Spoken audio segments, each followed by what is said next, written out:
Sarah's small hands trembled as she watched her mother pack the last of their belongings into a worn cloth bag. The winter of 1932 had been harsh, and the smell of desperation hung in their tiny cabin like smoke from a dying fire. Outside, snow covered the ground so thick that even the oldest folks in their Kentucky mountain town couldn't remember a winter this bad. Her father had been gone for 3 months now, searching for work in the coal mines further south. The letters had stopped coming 2 weeks ago, and Sarah's mother, Mary, had grown thinner each day. Her cheekbones stuck out sharp under her pale skin, and her eyes held a hollow look that scared Sarah more than the growling in her own empty stomach. "Mama, where are we going?" Sarah asked, clutching her only doll, a raggedy thing made from scraps of old dresses. At 8 years old, she understood that something terrible was happening, but the full weight of it hadn't settled on her young shoulders yet.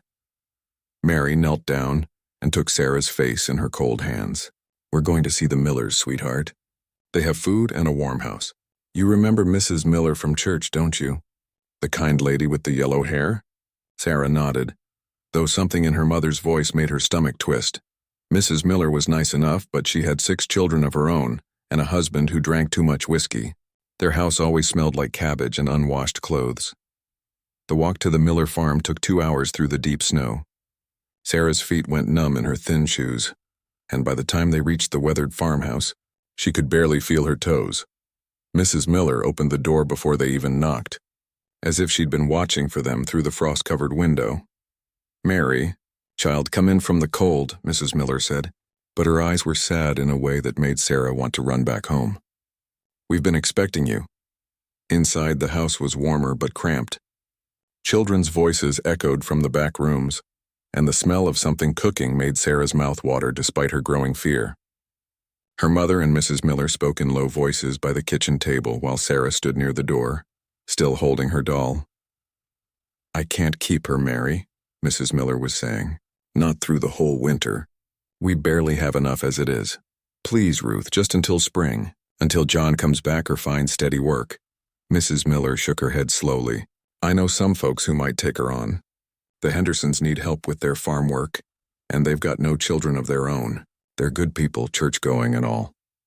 Sarah felt something cold spread through her chest, colder than the winter wind outside. She looked at her mother, who wouldn't meet her eyes. "Mama?" Mary's voice broke when she spoke. "Sarah, honey, you're going to stay with some nice people for a while, just until Daddy comes home and we can be a family again." "But I want to stay with you," Sarah whispered, tears starting to fall down her cheeks. "I know, baby. I know, but Mama can't take care of you right now. These people, they'll feed you good meals and give you a warm bed. They'll treat you like their own daughter." Mrs. Miller had already put on her coat. "I'll take her to the Hendersons now before the snow gets worse. They're expecting us." The next hour passed like a bad dream. Sarah found herself in the back of Mrs. Miller's wagon, bouncing along a frozen dirt road with her small bag of belongings and her doll clutched to her chest. Her mother had hugged her so tight it hurt, whispering promises about coming back for her in the spring. But Sarah could taste the lies in those words. The Henderson place was bigger than Sarah had expected, with a large wooden house and several barns scattered across their property. Mr. Henderson was a tall, serious man with rough hands and few words. His wife Eleanor was thin and sharp-faced, with eyes that looked Sarah up and down like she was inspecting a horse at market. "She's small for 8, Mrs. Henderson said. "Can she work?" "She's a good girl," Mrs. Miller assured them. "Smart and willing. Her mother taught her to cook and clean." Mr. Henderson counted out coins into Mrs. Miller's palm. The sound of metal on metal made Sarah's heart sink even further. Her mother had sold her, traded her away like a piece of furniture or a bag of flour. "What about school?" Sarah asked in a small voice. Mrs. Henderson laughed, but it wasn't a kind sound. "School's for children who don't need to earn their keep. You'll learn plenty right here on the farm." That night, Sarah lay on a thin mattress in a cold room above the kitchen, listening to the wind howl around the house. She pressed her face into her doll and cried as quietly as she could, not wanting to anger her new guardians on her first night. Through the thin walls, she could hear the Hendersons talking in their bedroom. $20 should cover her food for the winter, Mr. Henderson was saying, "and we'll get good work out of her come spring planting." "If she doesn't run off like the last one," his wife replied. "These mountain children are half wild." Sarah pulled her thin blanket over her head and tried to remember her mother's face, already afraid she might forget it. Outside, the wind continued to blow, carrying away her childhood on its frozen breath. The days that followed blurred together in a pattern of work and hunger. Sarah woke before dawn to help with milking, spent her days cleaning the house and helping Eleanor with cooking, and fell into bed each night exhausted and lonely. The Hendersons fed her enough to keep her working, but never enough to fill the growing emptiness inside her. She wrote letters to her mother that she couldn't send, practicing her words on scraps of paper she found around the house. She told her doll about her dreams, about the warm cabin where she used to live, about her father's laugh and her mother's gentle hands braiding her hair. Winter stretched on like a sentence with no end. Sarah grew thinner and quieter, fading into the background of the Henderson household like a shadow. She began to understand that she wasn't a temporary guest, but something closer to property, bought and paid for with her mother's desperation and the Hendersons' $20. The realization settled in her chest like a stone, heavy and permanent. She had been given away for bread and wood, traded for survival, forgotten in the space between one desperate choice and another. At 8 years old, Sarah learned that love sometimes looked like abandonment, and that belonging was something that could be bought and sold like any other commodity. Spring arrived like a cruel joke, bringing with it the promise of warmth while delivering nothing but more work for Sarah. The snow melted into muddy streams that ran through the Henderson property, and Sarah spent her days slogging through the mess, feeding animals and helping Eleanor plant the kitchen garden. Her 9th birthday came and went without notice. Sarah marked it privately by finding a small wildflower behind the barn and pressing it between the pages of an old almanac she'd discovered in the attic. It was the only celebration she could give herself. The promised letters from her mother never came. When Sarah asked Mrs. Henderson about mail, the woman would wave her away with irritation. "Stop your pestering, child. Your people will contact you when they're ready." But Sarah knew better now. The hope that had kept her warm through the coldest nights was slowly dying, replaced by a dull acceptance that this was her life now. She was not a daughter here, but a worker, not cherished, but tolerated. Eleanor Henderson was not cruel in the way that left bruises, but her indifference was its own kind of cruelty. She spoke to Sarah only to give orders, never asking how she felt or if she was happy. The girl had become invisible, a pair of working hands attached to a body that needed just enough food to keep functioning. Mr. Henderson was even more distant. He would nod at Sarah's work sometimes, but she couldn't remember him ever speaking directly to her except to correct something she'd done wrong. She learned to read his moods in the way he carried his shoulders or the speed of his walking, adjusting her own behavior to avoid his displeasure. The other children in the valley whispered about her when they saw her at church on Sundays. She heard the words charity case and sold child spoken in hushed tones behind cupped hands. Their pity was almost worse than cruelty would have been because it confirmed what Sarah already knew. She was different, set apart, marked by abandonment. Summer brought its own challenges. The work increased with the longer days, and Sarah found herself in the fields from dawn to dusk, her small hands blistered from hoeing corn and picking vegetables. Eleanor had cut her hair short with kitchen shears, claiming it was easier to manage, but Sarah suspected it was to make her look more like the farm boy she was expected to be. The dresses she'd brought from home had been replaced with hand-me-down overalls from some long-gone hired hand. They hung loose on her thin frame and smelled like other people's sweat. When she caught her reflection in the water trough, she sometimes didn't recognize the hollow-eyed girl looking back at her. It was during one of these summer days that Sarah first saw the mountain man. She was weeding the vegetable garden when she noticed a tall figure walking along the ridge that separated the Henderson property from the deeper wilderness. He moved with an easy stride, carrying something heavy on his shoulders, and even from a distance she could see that he was different from the valley people. "Who's that?" Sarah asked Eleanor, pointing toward the ridge. Eleanor looked up from her washing and squinted in the direction Sarah indicated. "Oh, that's just Thomas Whitmore. Lives up in the mountains like some kind of hermit. Comes down to trade sometimes, but mostly keeps to himself." "What does he trade?" "Furs mostly. Sometimes carved things. He's got skilled hands, I'll give him that, but he's odd. Too much time alone up there has addled his mind, I expect." Sarah watched until the figure disappeared behind a stand of pine trees. Something about the way he moved, confident and unhurried, stirred a feeling in her chest that she couldn't name. It was the first time in months that she'd felt curious about anything. The next time she saw him was at the general store in town. Sarah had been sent with Eleanor to pick up supplies, and she was standing outside holding the horses while Eleanor haggled over prices inside. The mountain man emerged from the store carrying a bag of flour and some other goods, and Sarah got her first close look at him.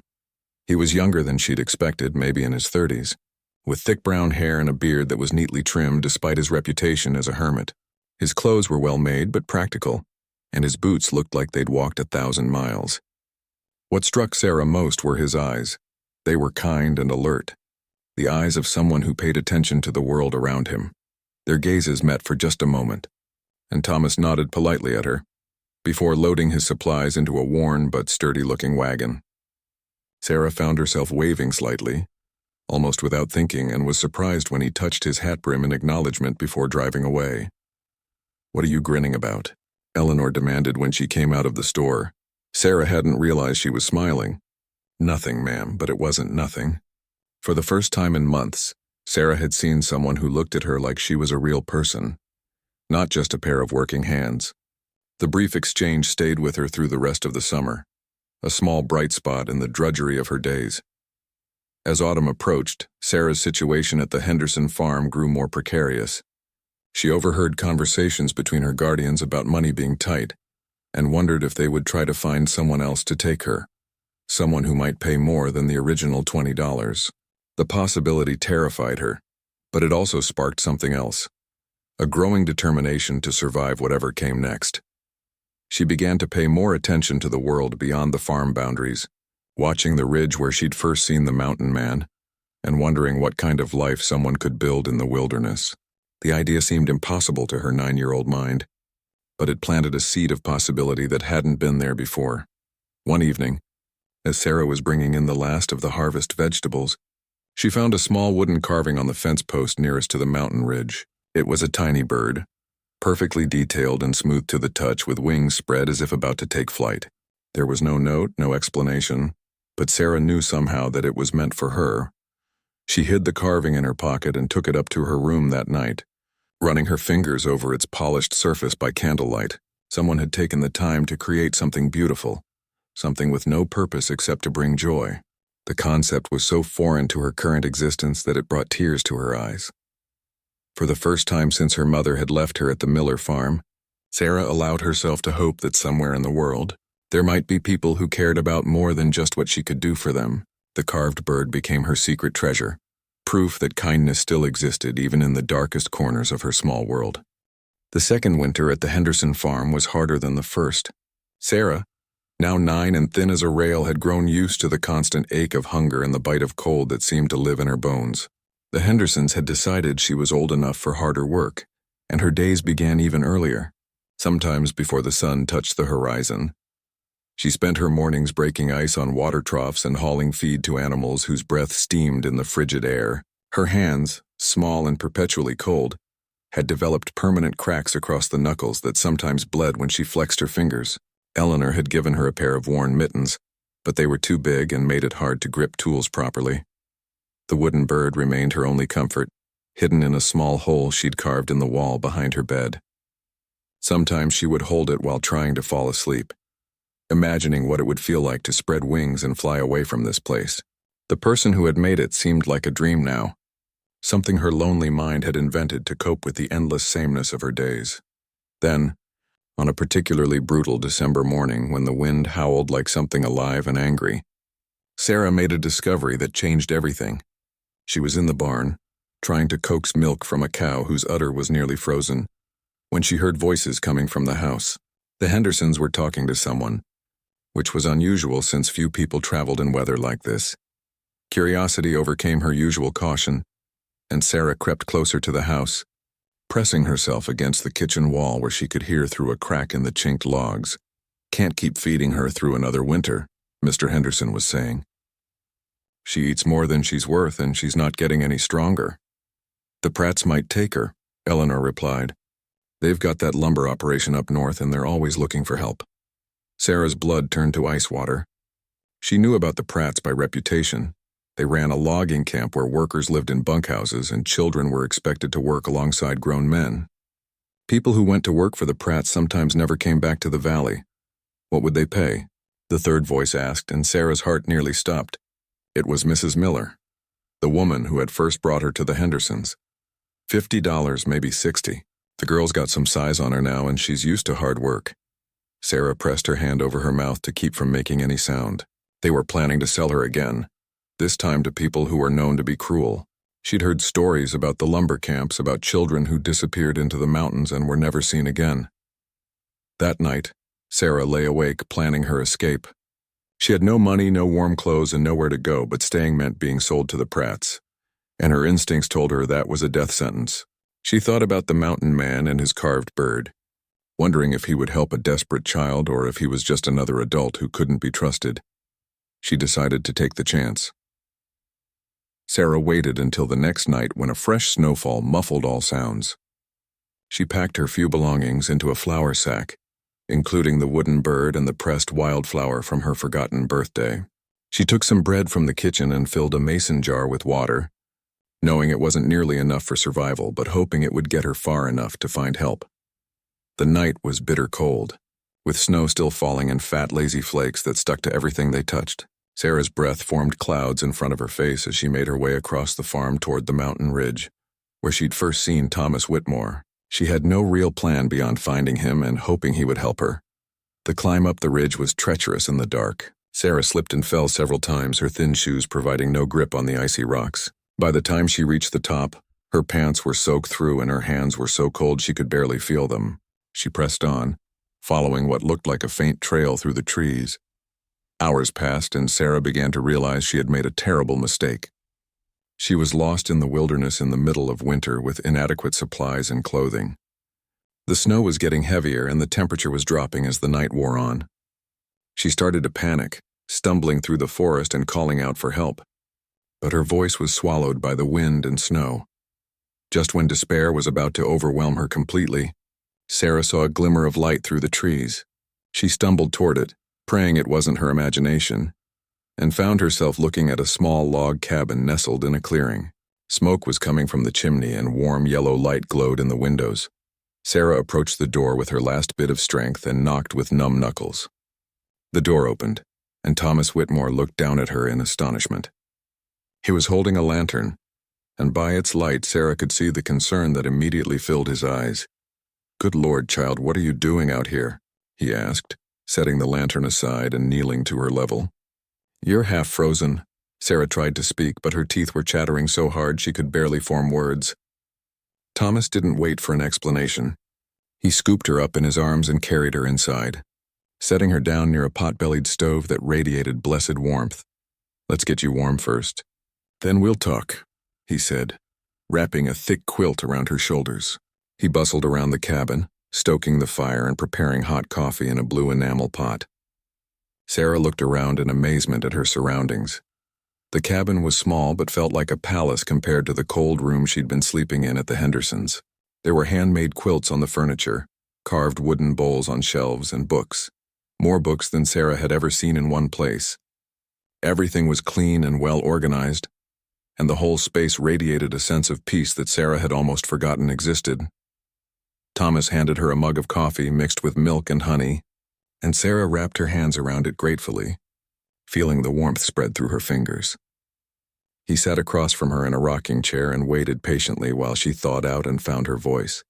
"They're going to sell me to the Pratts," Sarah finally whispered. Thomas's face darkened. "The logging people?" Sarah nodded. "Mrs. Miller came to talk about it today.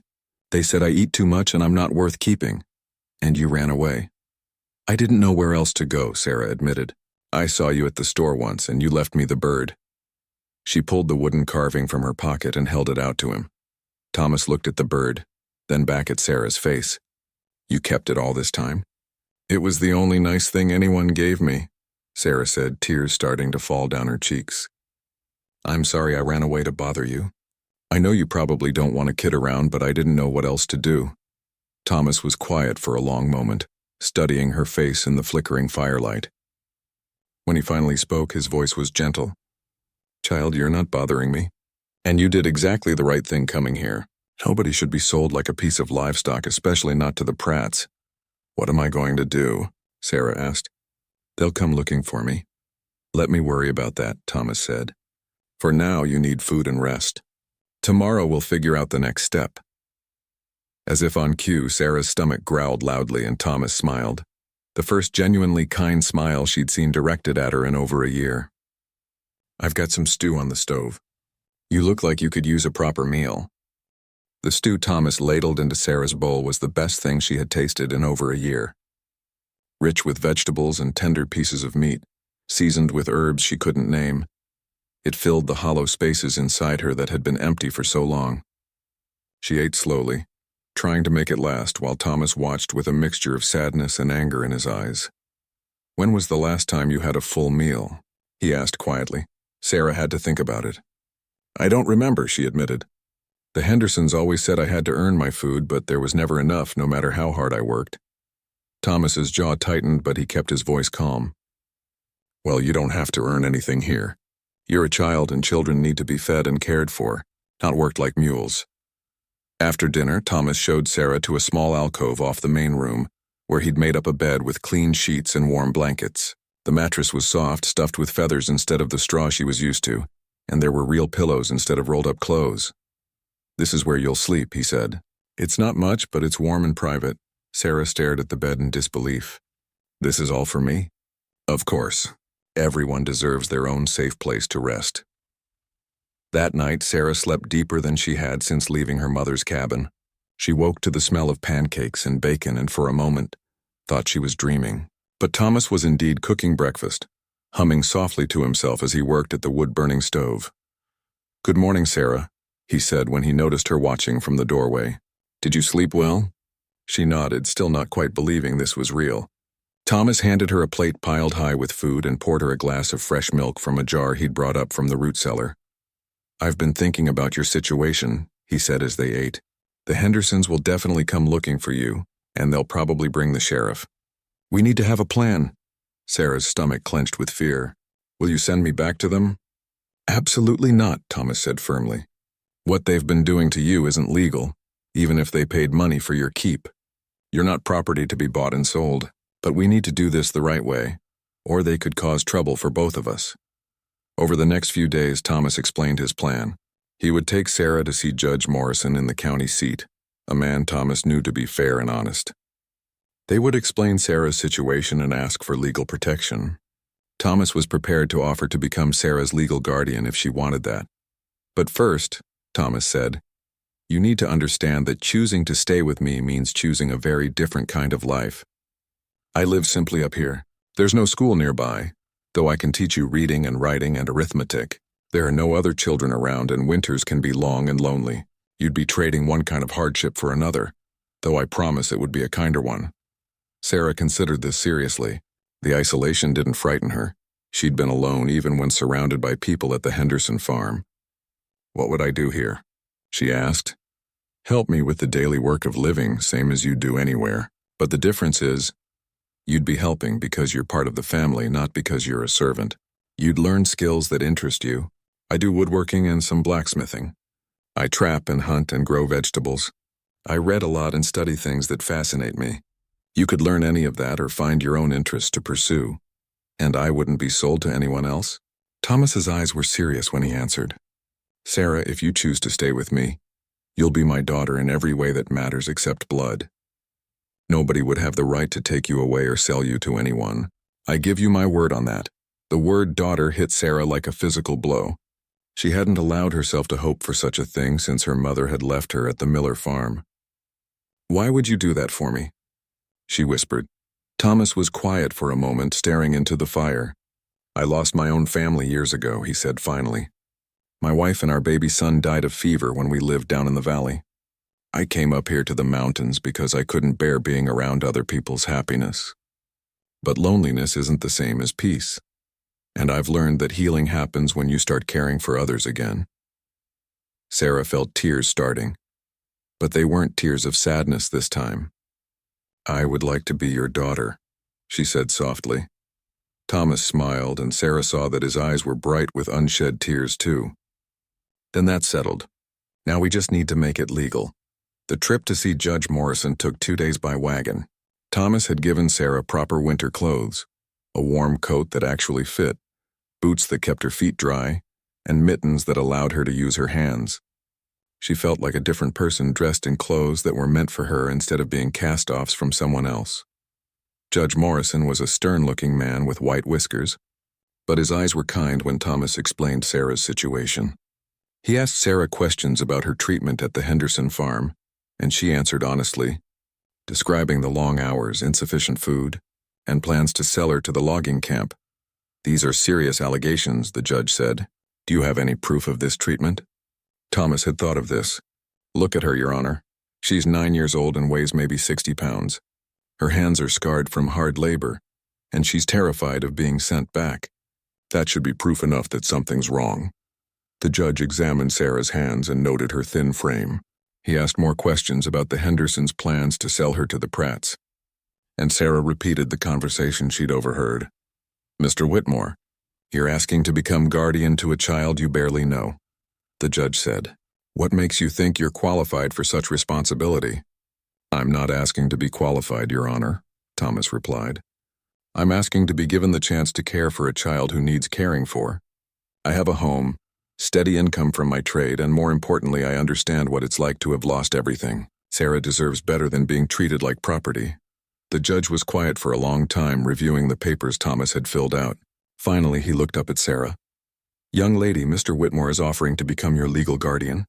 That means he would be responsible for you until you're grown. Do you understand what that means?" Sarah nodded. "It means I would belong somewhere," she said simply. Judge Morrison's stern expression softened slightly. "Yes, child.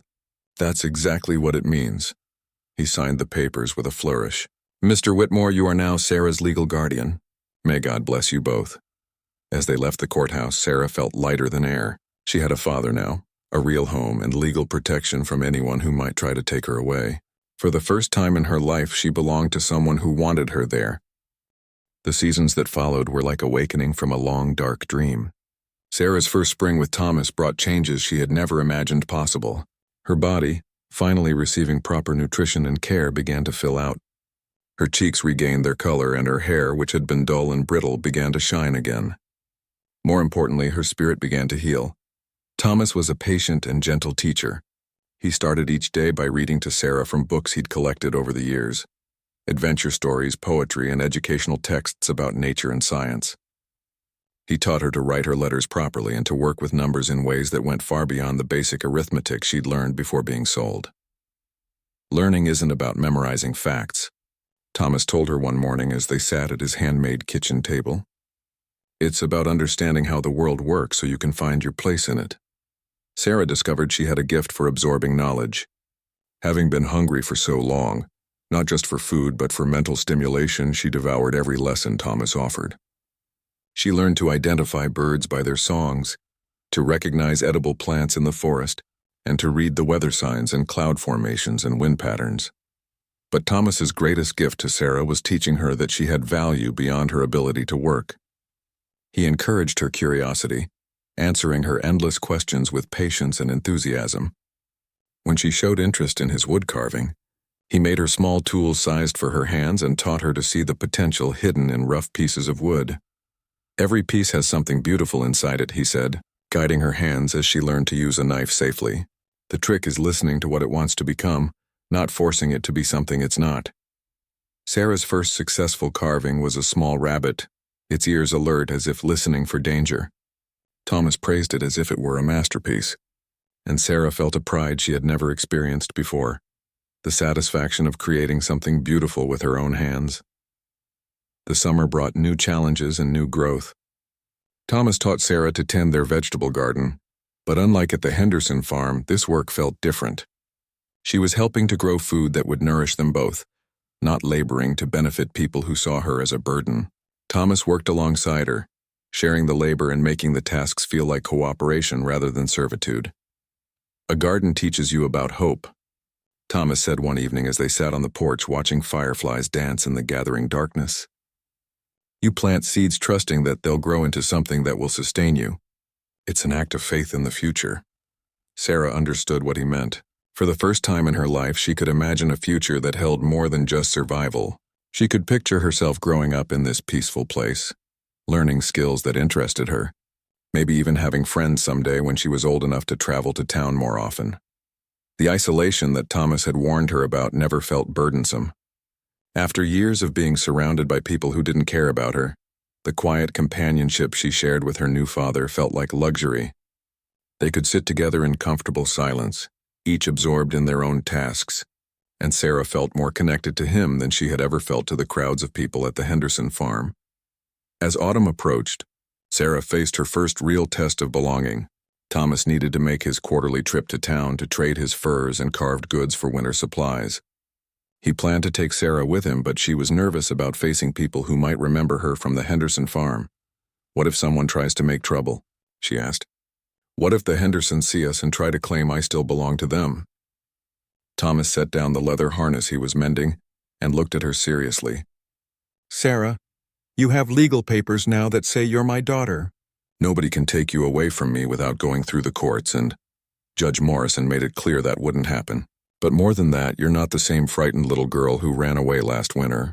You're stronger now, and you know your own worth." The trip to town proved to be a revelation for Sarah. Dressed in clean, well-fitted clothes and walking confidently beside Thomas, she looked like any other well-cared-for child.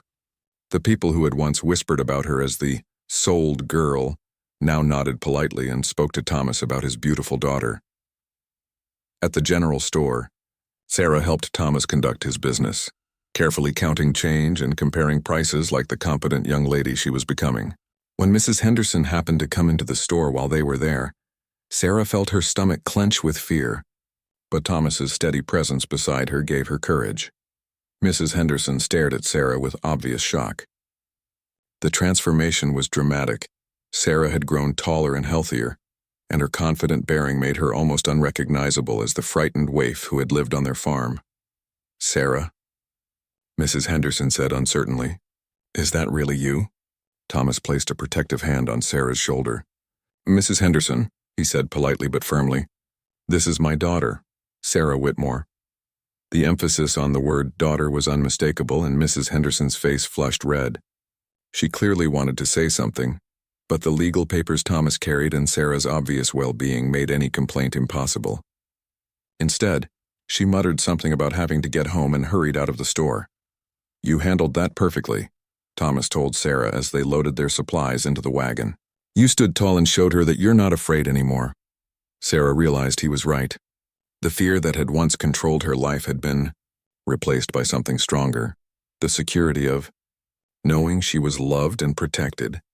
Mrs. Henderson could no longer hurt her because Sarah was no longer the powerless child she had once been. Winter's return brought its own gifts. Thomas taught Sarah to read animal tracks in the snow, to identify which trees made the best firewood, and to preserve food for the lean months. But the greatest lesson he taught her was about resilience. "Survival isn't just about having enough food and staying warm," he said one evening as they sat by the fire, Sarah working on a particularly challenging wood carving while Thomas mended a fur pelt. "It's about keeping your spirit alive even when things are hard." "You've already proven you can do that." Sarah thought about his words as she shaped the wood in her hands. She was carving a mountain scene, complete with tiny trees and a small cabin nestled among them. It was the most complex piece she had attempted, but Thomas had encouraged her to try it, saying that challenges help people grow. "I never thought I'd be happy again," Sarah admitted, carefully working on the details of a miniature window. "When Mama left me at the Miller farm, I thought that was the end of everything good." "Your mother made an impossible choice," Thomas said gently. "She didn't abandon you because she didn't love you. She was trying to save your life the only way she knew how. Sometimes love looks like letting go." Sarah had wondered about her mother often, especially now that she was happy and safe. She had even written letters to her, though she had no address to send them to. Thomas had encouraged this, saying it was important to process her feelings about what had happened. "Do you think she knows I'm safe now?" Sarah asked. "I think mothers have a way of sensing when their children are all right," Thomas replied. "Wherever she is, I believe she knows you're where you belong." The carving in Sarah's hands was nearly finished now. The tiny cabin looked exactly like their home, and she had even managed to carve a thin wisp of smoke coming from the chimney. It was a representation of everything she had found here: safety, warmth, and the love of someone who chose to make her his family. "Thomas?" she said, still focused on her work. "Yes?" Thank you for keeping me. Thomas set down his mending and looked at her with eyes full of warmth. Sarah, I didn't keep you. You kept me. You reminded me that life is meant to be shared, that a house isn't a home until it holds people who care about each other. You saved me just as much as I saved you. As the snow continued to fall outside their warm cabin, Sarah felt a deep contentment settle in her bones. She had found her place in the world at last, not as someone's burden or possession, but as a beloved daughter in a family built on choice and mutual care. The frightened little girl who had been traded for bread and wood was gone, replaced by a young woman who knew her own worth and had learned that true belonging comes not from being wanted for what you can do, but for who you are. 3 years passed like chapters in a favorite book, each season bringing new growth and deeper understanding. Sarah, now 12 and tall for her age, had become an integral part of the mountain community that she and Thomas had created together. Their cabin had expanded with a workshop where Sarah spent hours perfecting her wood-carving skills, and a small greenhouse where they could grow vegetables even in the coldest months. Sarah's education had progressed far beyond what most children her age received. Thomas had taught her mathematics through calculating lumber measurements and tracking expenses for his trading business. She learned geography by studying the maps he used to plan trading routes, and history through the books they read together by firelight. Her writing had become eloquent, and she kept detailed journals of their daily life and her observations about the natural world around them. But perhaps the most important lessons Sarah learned were about relationships and trust. Thomas never made decisions about their life without consulting her, treating her opinions with the same respect he would give an adult. When she expressed interest in learning to shoot, he taught her gun safety and marksmanship. When she wanted to try raising chickens, they built a coop together and learned through trial and error how to care for the birds. "You're not just my daughter," Thomas told her one spring morning as they worked together in the garden. "You're my partner in this life we've built.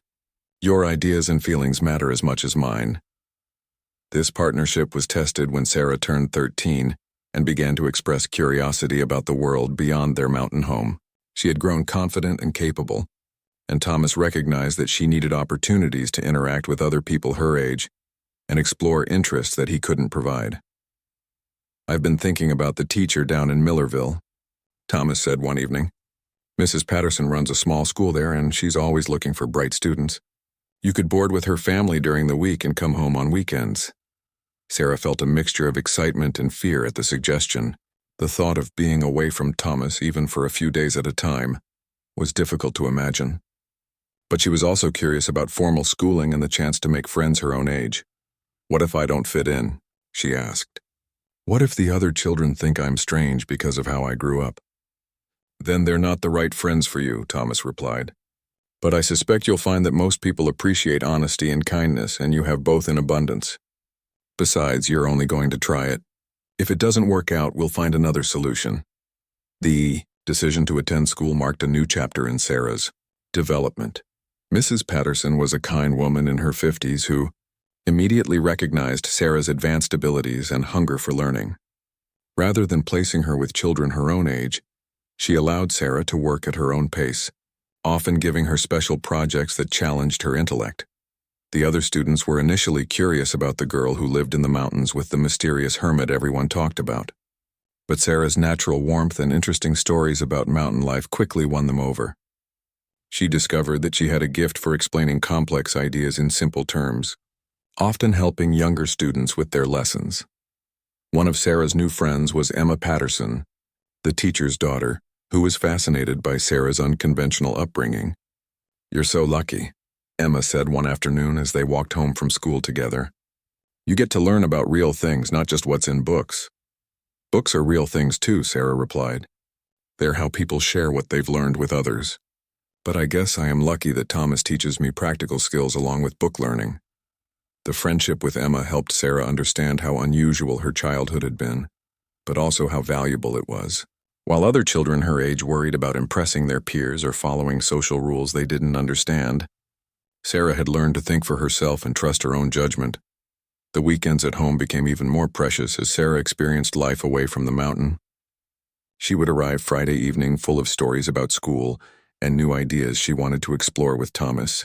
They would spend Saturday working together on projects, and Sunday was reserved for long walks and quiet conversations about what Sarah was learning and how she was growing.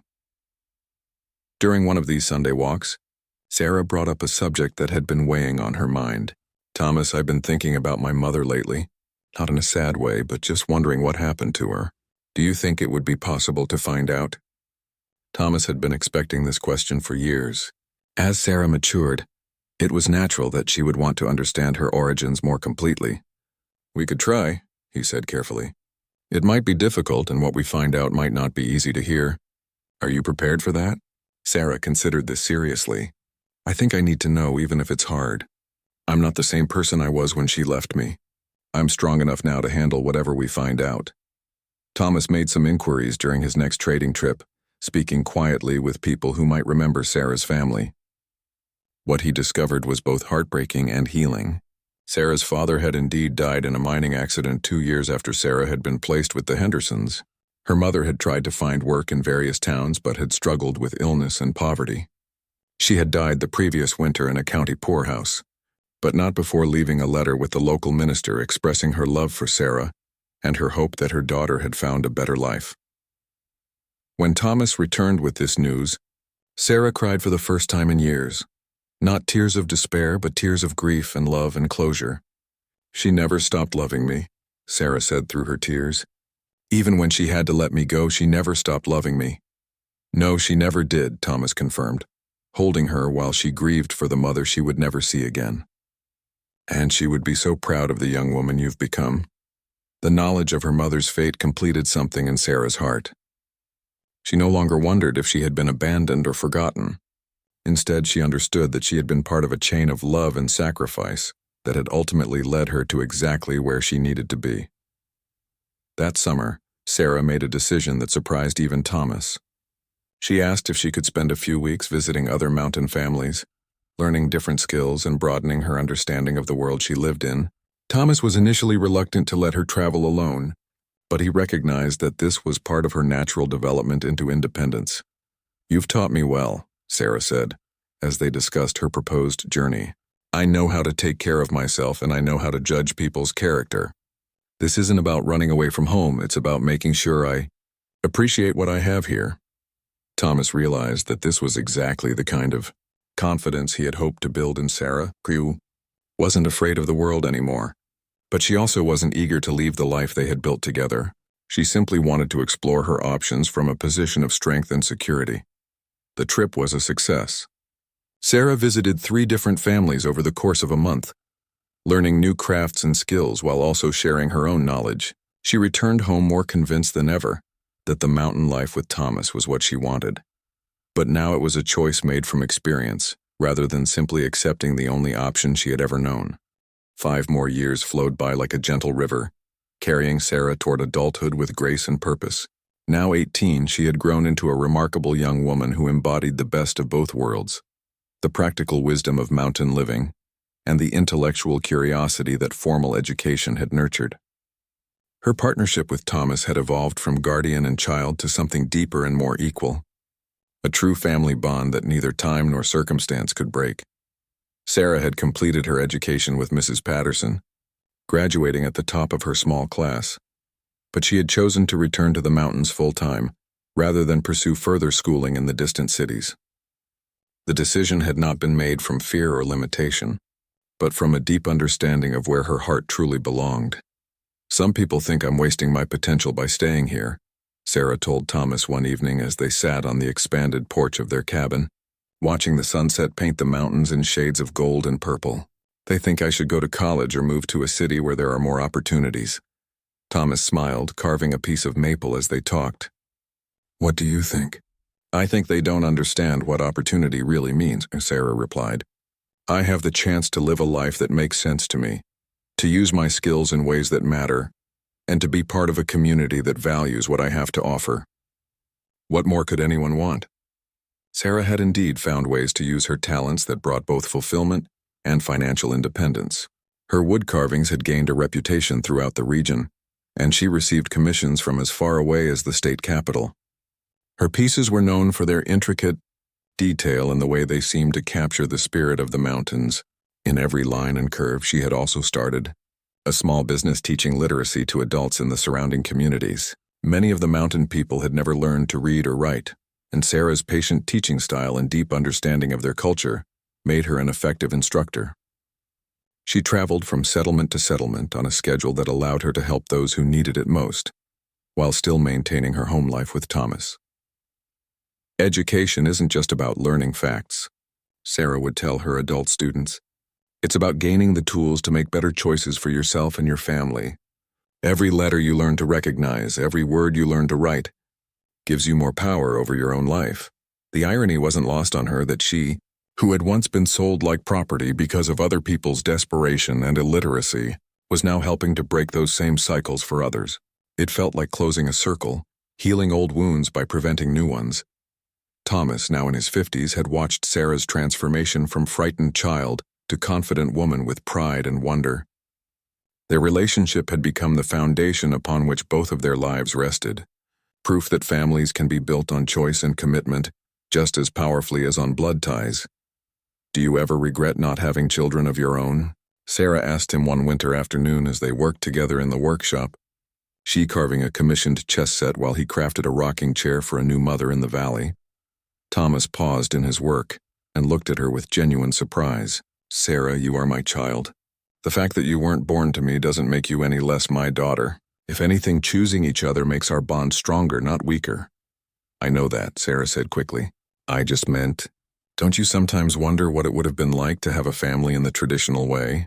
"I did have a traditional family once," Thomas reminded her gently. "And losing them nearly destroyed me. What you and I have built together is different, but it's not less than what I had before. It's something new and equally precious." As Sarah approached her 19th birthday, she began to think more seriously about her own future family. There was a young man named David Morrison, Judge Morrison's nephew, who had been courting her with Thomas's knowledge and approval. David was a teacher in the valley town, educated and kind, who respected Sarah's independence and unique background. "He understands that I come with a father who's not going anywhere," Sarah told Thomas after David had asked permission to propose marriage. "He's not trying to take me away from our life here. He wants to be part of it." Thomas had grown to like David during his visits to their mountain home. The young man showed genuine interest in learning mountain skills and treated Thomas with the respect due to Sarah's father. More importantly, he clearly loved Sarah for who she was, not for who he thought he could make her become. Marriage is about building something together that's stronger than what either person could create alone, Thomas counseled Sarah as she considered the proposal. "If David helps you become more yourself rather than trying to make you someone different, then he's worthy of you."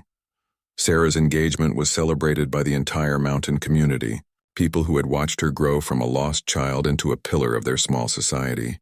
The wedding was planned for the following spring, to be held in the clearing behind the cabin where Sarah had first found safety and love. As winter melted into Sarah's final spring as a single woman, she spent long hours talking with Thomas about the future.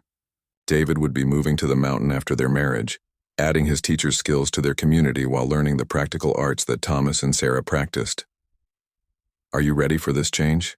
Thomas asked her one evening as they made final preparations for the wedding celebration. Sarah considered the question seriously. "I'm ready because you taught me how to be ready," she said finally. "You showed me that love isn't about holding on so tight that you squeeze the life out of something. It's about creating a safe space where people can grow into who they're meant to be. You've become exactly who you were meant to be," Thomas said, his voice thick with emotion. "That frightened little girl who showed up at my door was already carrying all this strength and wisdom inside her. She just needed someone to believe in her long enough for her to believe in herself."